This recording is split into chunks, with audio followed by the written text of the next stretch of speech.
এই পৃথিবীতে সবাই মানুষ হয়ে জন্মায় না, কেউ কেউ জন্মায় লড়াই করতে করতে।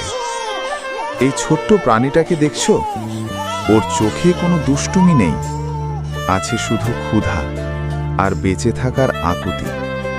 ও জানে না লাক্সারি কি, রেস্টুরেন্ট কি, বিলাসিতা কি। ও জানে শুধু একটা শব্দ, খাবার। মানুষের ভিড়, হাসি, আলো সবকিছুর মাঝেও ও একা। একদিন ও পেল একটু খাবার, অনেক কষ্টে, অনেক লড়াই করে। কিন্তু জানো সবচেয়ে অবাক করার ব্যাপার কি? ও একা খায়নি, ও ভাগ করে নিয়েছে ওর মতোই ক্ষুধার্ত আরও কয়েকটা মুখের সাথে।